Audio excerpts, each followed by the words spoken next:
Hi everyone, total ট্রিপের একটা নতুন ব্লগে তোমাদের সকলকে স্বাগত জানিয়ে শুরু করছি আজকের ভিডিও। তো বন্ধুরা, আজকে ডে টুতে আমরা দার্জিলিংয়ের কোথায় কোথায় ঘুরছি সম্পূর্ণ ডিটেলস ইনফরমেশন এই ভিডিওতে আমি তোমাদের সাথে শেয়ার করবো। আশা করি ভিডিওটা তোমরা এন্ড অবধি অবশ্যই দেখবে। তো ভিডিওটা ভালো লাগলে অবশ্যই চ্যানেলটি সাবস্ক্রাইব করো, ভিডিওগুলোকে লাইক করতে একদম ভুলো না, আর চ্যানেলের সঙ্গে থেকো। পাহাড়ের রানী দার্জিলিং উত্তর পূর্ব ভারতের সবচেয়ে জনপ্রিয় একটা পর্যটন কেন্দ্র। আমার লাস্ট ভিডিওগুলোতে আমি দার্জিলিং সম্বন্ধে অলরেডি অনেক ইনফরমেশন তোমাদের সাথে শেয়ার করেছি, আর ভিডিওগুলোতে আমি খুব ভালো রেসপন্স পেয়েছি, তার জন্যই আজকের এই লাস্ট পর্বটা বানানো। তবে এইবারে দার্জিলিং ভ্রমণে অনেক জায়গা আমার স্কিপ হয়েছে, কারণ আমাদের হাতে অত সময় ছিল না যে সব জায়গা আমরা ঘুরে দেখি। তবে যেই জায়গাগুলো দেখেছি সেই জায়গাগুলো সত্যিই খুব ভালোভাবে আমরা উপভোগ করেছি, আর তারই একটা বিস্তারিত ব্লগ তোমাদের সাথে শেয়ার করছি। তো বন্ধুরা, যদি ব্লগ রিলেটেড কোনো ইনফরমেশনের তোমাদের কোনো দরকার হয়ে থাকে তাহলে অবশ্যই নিচে কমেন্ট সেকশনে লিখে আমাকে জানাতে পারো, আমি তোমাদের সমস্ত তথ্যের আনসার দেওয়ার চেষ্টা করব। আমরা এতক্ষণ ছিলাম ম্যাল থেকে আমরা এখন নিচের দিকে নামছি, ওখানে গিয়ে গাড়ি ঠিক করব, দেন আমরা আজকে সারাদিনের ট্যুরে বেরোবো।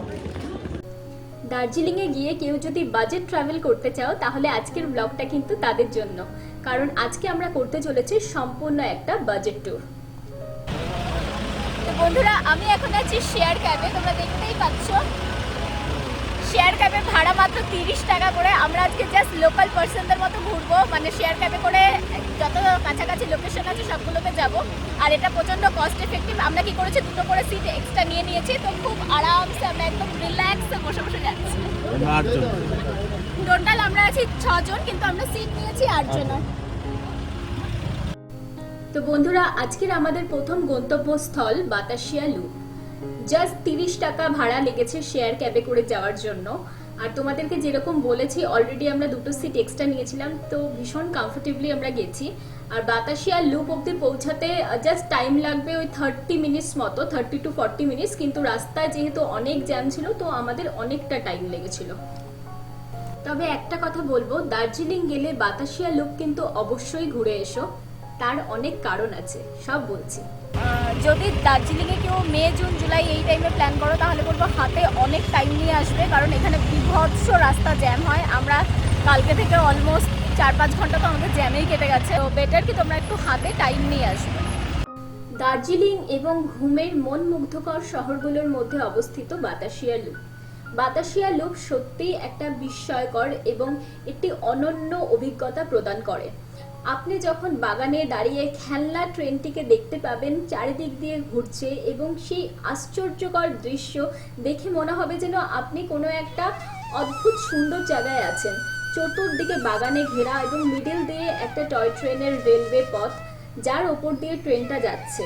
বাতাসিয়া লুপের নিকটবর্তী রেলওয়ে স্টেশন হলো ঘুম স্টেশন, যা ভারতের প্রধান শহরগুলোর মধ্যে ভালোভাবে সংযোগ রক্ষা করে।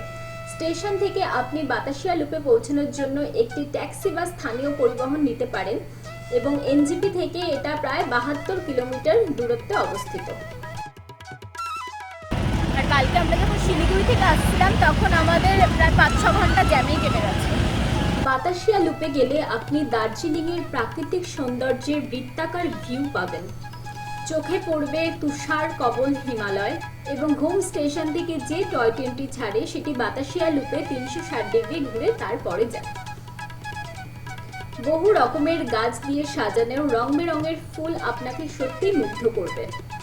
1995 সালে এই বাতাসিয়া লুপের উদ্বোধন করা হয়, এবং এখানে একজন গোর্খা সৈনিকের মূর্তি প্রতিস্থাপনও করা হয়।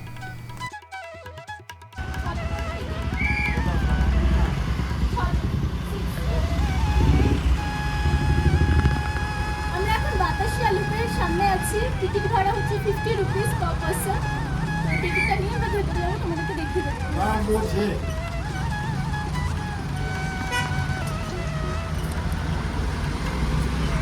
তো চলো বন্ধুরা, এবার জেনে নেওয়া যাক বাতাসিয়া লুপের এন্ট্রি ফি কত এবং এখানে কোন সময় তোমরা যেতে পারবে।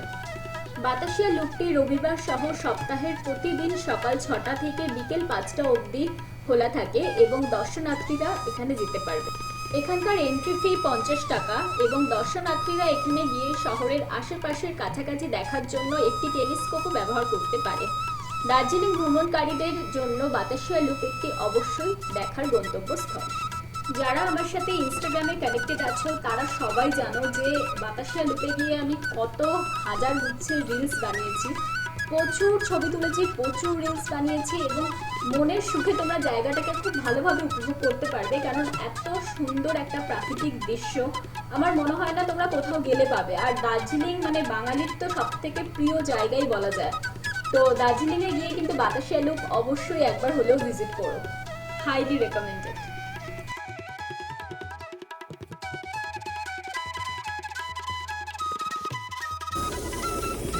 আমি এখন আছি বাতাসিয়া লুপে। তোমরা আমার পিছনে দেখতে পাচ্ছ সেই টয় ট্রেন, ফটো ফটো সব কিছু তুলেছি। আর মানে ওয়ার্ড ইট, জাস্ট 50 রুপিসে এত সুন্দর একটা প্লেস, অবশ্যই তোমরা এখানে এসো।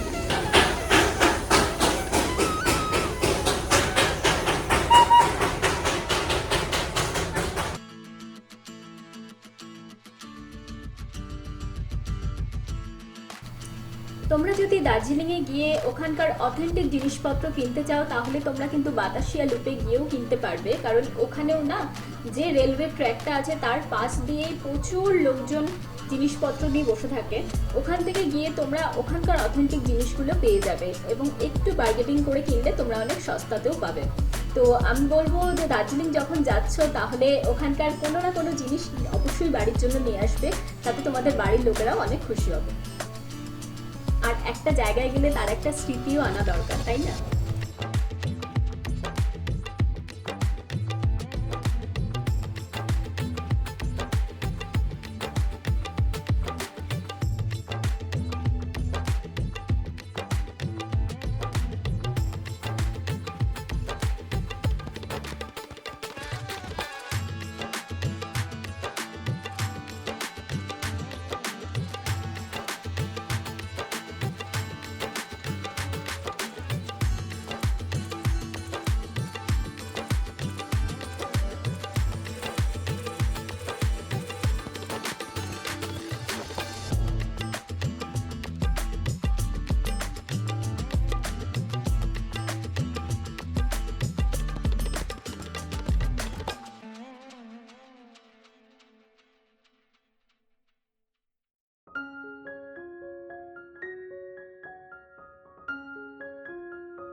তো বন্ধুরা, আমি এখন চলে এসেছি ঘুম মনেস্ট্রিতে। মনেস্ট্রিটা কেমন সেটা তোমাদের সম্পূর্ণ ভিডিওতে দেখাবো, তো চলো দেখে নাও। ঘুম মোনাস্ট্রি একটি বৌদ্ধ মোনাস্ট্রি এবং ভীষণ জনপ্রিয়। পশ্চিমবঙ্গের দার্জিলিং জেলায় ঘুম শহরের সমুদ্রপৃষ্ঠ থেকে 8000 ফুট উচ্চতায় অবস্থিত এই মোনাস্ট্রি। এই মোনাস্ট্রিতে বৌদ্ধ ধর্মের বৌদ্ধ মৈত্রেয় যুগের একটি এই মোনাস্ট্রিতে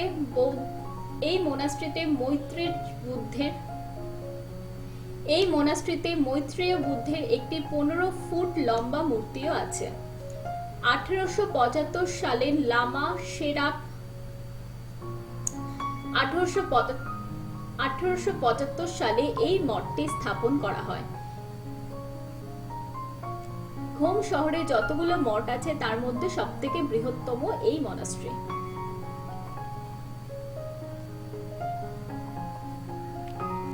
তো চলো বন্ধুরা, এবার তোমাদের এই মনাস্ট্রিটাকে একটু খুব ভালোভাবে দেখিয়ে দিই।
মতো ডে 2তেও আমরা অনেকগুলো জায়গায় কভার করেছি। যেমন সর্বপ্রথম আমরা গেলাম বাতাসিয়া লুপ, তারপরে আমরা গেলাম ঘুম মনাস্ট্রি, এবার আমরা যাচ্ছি ঘুম স্টেশনের দিক। ব্রিটিশ আমলে গড়ে ওঠা এই ঘুম স্টেশন ইউনেস্কো ওয়ার্ল্ড হেরিটেজের তকমাও পেয়েছে।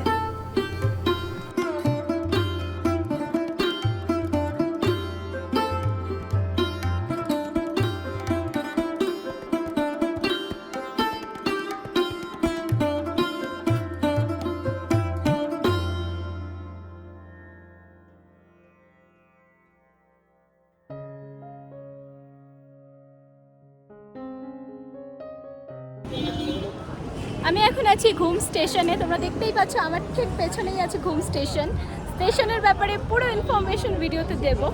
আর দার্জিলিং আসলে কিন্তু ঘুম স্টেশন একদম মিস করো না, এটা প্রচণ্ড হেরিটেজ, তো অবশ্যই ঘুম স্টেশন তোমরা ভিজিট করো। ঘুম স্টেশন দেখার পর তোমরা চলে যেতে পারো ঘুম মিউজিয়ামে। একদম স্টেশনের পাশেই আছে ঘুম মিউজিয়াম।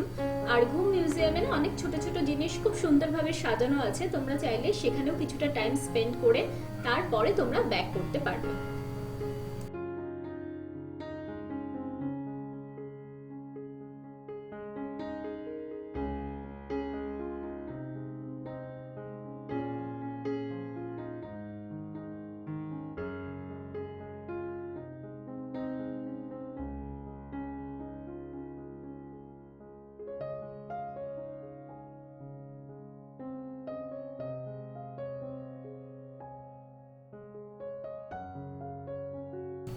সারা দিন এতগুলো জায়গায় ঘোরার পর সবাই ভীষণ টায়ার্ড হয়ে গেছিল, যেহেতু আমরা একদম সকাল সকাল বেরিয়েছিলাম আর অনেক রোদ ছিল।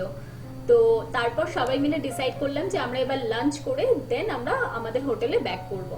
তো সবাই মিলে চলে গেলাম 16 আনা বাঙালি আনাতে ভুড়িভোজ সারার জন্য।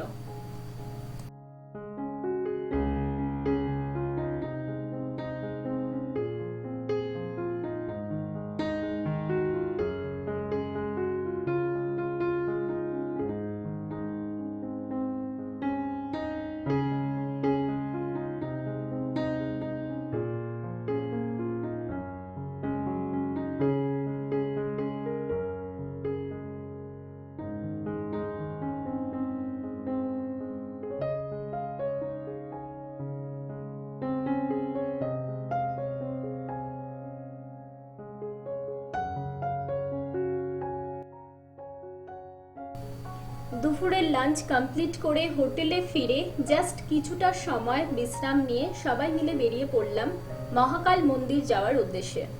বন্ধুরা, মহাকাল মন্দির দার্জিলিং এর ওয়ান অফ দ্য ফেমাস মন্দির। 1742 সালে লামা দর্জে রিনজির দ্বারা নির্মিত হয় এই মহাকাল মন্দিরটি। এটি হিন্দু এবং বৌদ্ধ ধর্মের সংমিশ্রণ। এটি একটি ধর্মীয় স্থান যেখানে উভয় ধর্মই সমানভাবে পালন করা হয়। এই মহাকাল মন্দিরটি শিবের প্রতি উৎসর্গিত এবং এটি সমাজের সকল শ্রেণীর এবং ধর্মের ভক্তরা এখানে সমানভাবে মর্যাদা পায় এবং সমানভাবে পরিদর্শন করার সুযোগও পায়। দার্জিলিং গেলে আমি সবাইকে অবশ্যই রেকমেন্ড করব একবার হলেও মহাকাল মন্দিরটা ঘুরে আসবে, তোমাদের সবার ভীষণ ভালো লাগবে। জায়গাটা ভীষণ পবিত্র এবং গেলে সত্যিই মনটা খুব ভালো হয়ে যায়। একটা জিনিস বলতে চাইবো, মহাকাল মন্দিরটা যেহেতু অনেকটা উঁচুতে অবস্থিত এবং এই যাওয়ার যে রাস্তাটা ভীষণ খাড়া একটা রাস্তা, তো বাড়িতে যদি কারোর বয়স্ক কেউ থাকে, মানে সিনিয়র সিটিজেন যদি কেউ থাকে, তাদেরকে একদমই নিয়ে যাবেন না, কারণ তারা কিন্তু উঠতে পারবে না। যাদের হাঁটুতে প্রবলেম আছে বা যাদের হাঁটতে চলতে প্রবলেম হয় তাদের জন্য একদমই রেকমেন্ডেড না, বাকি সবাই যেতে পারবে।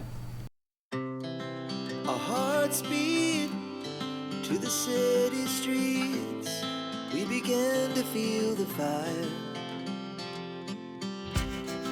We rise like tall buildings as the chemicals they take us higher. The night's young and it's just begun as she puts her hand in mine. We wanna chase the night, wanna dance to the light, pull stars from the sky, just two hearts running wild. Never sleep, never stop, as we shine.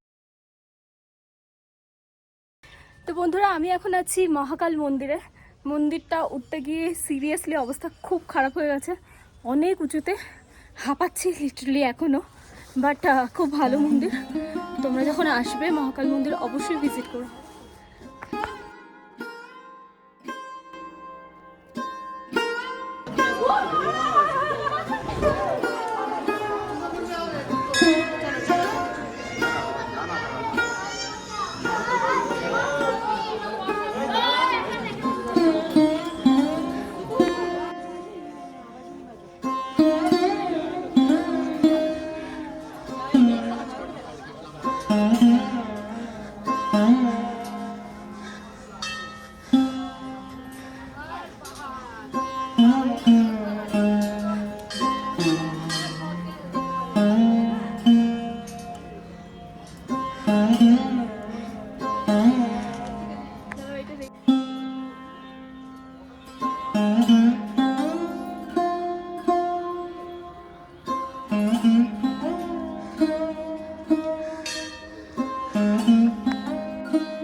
তো দার্জিলিংয়ে কাটানো আমার last দিনটা তোমাদের কেমন লাগলো?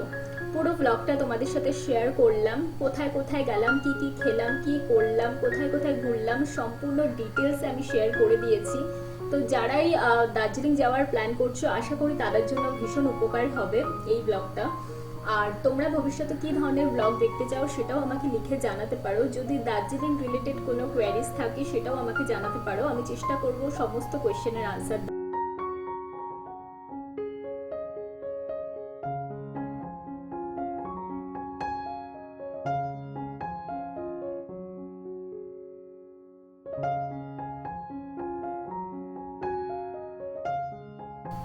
দার্জিলিং এর এই 3 ডে ট্রিপটা আমার এত ভালো কাটবে আমি কখনো আশা করিনি, কারণ এটা ছিল একদম সম্পূর্ণ একটা বাজেট ট্যুর।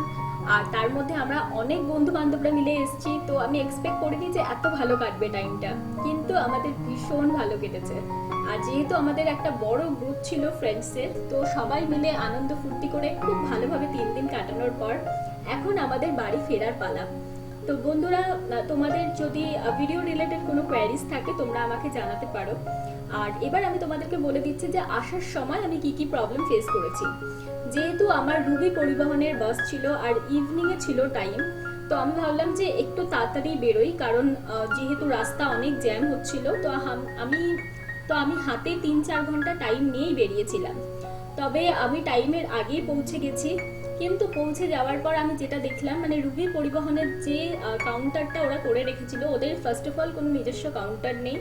ওরা একটা অথরাইজ সেই ডিলার টাইপ হয়, সেই ডিলারের কাছে ওরা মানে বসার সিটিং অ্যারেঞ্জমেন্ট করা। ওখানে গিয়ে তো ফার্স্ট অফ অল ইলেকট্রিক চার্জারের পয়েন্টগুলো খুব বাজে রকম কন্ডিশন ছিল, আর বসার সিটিংয়ের কোনো মানে অ্যারেঞ্জমেন্ট সেরকম ভালো ছিল না, খুবই বাজে কন্ডিশন। মানে আর ওই 3-4 ঘন্টা ওখানে ওয়েট করা মানে খুব খারাপ আমার অভিজ্ঞতা হয়েছে। আর আমি তোমাদেরকে হাইলি রেকমেন্ড করব, তোমরা চাইলে শ্যামলী পরিবহনের বাস নিতে পারো, জাস্ট 200-300 টাকারই হেরফের হবে। তো আমি নেক্সট টাইম থেকে শ্যামলী পরিবহনেই যাব, কারণ আমি শ্যামলীর বাসে এর আগেও গেছি, খুব ভালো সার্ভিস। ওদের ওখানে কাউন্টার আছে, ওয়েটিং জোন আছে, তোমরা চাইলে ওখানে গিয়েও ওয়েট করতে পারো। কিন্তু এই আদার্স বাস সার্ভিস নিয়ে দেখলাম, আমার রুবি পরিবহনের তো খুব বাজে এক্সপিরিয়েন্স, তো আমি কখনোই রেকমেন্ড করব না।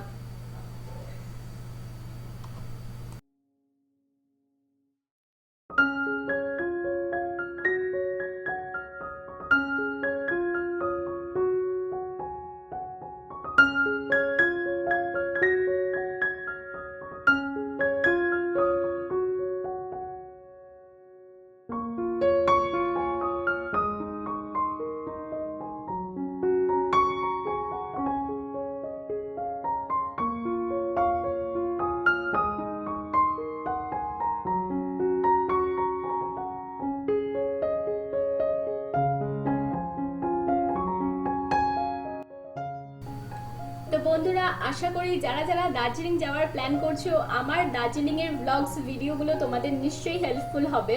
আমি ওখানে হোটেল রেকমেন্ডেশন দিয়ে দিয়েছি, কিভাবে ঘুরবে, কোথায় কোথায় যাবে, কোন দিন কোথায় কোথায় যেতে পারবে, ডে 1 ডে 2 এই হিসাবে আমি দিয়েছি। তো আশা করি তোমাদের হেল্পফুল হবে। তো যদি ভিডিওগুলো ভালো লেগে থাকে অবশ্যই আমার চ্যানেলটিকে সাবস্ক্রাইব করো, ভিডিওগুলোকে লাইক করতে একদম ভুলো না, আর চ্যানেলের সঙ্গে থেকো। চলো দেখা হচ্ছে নেক্সট ভিডিওতে।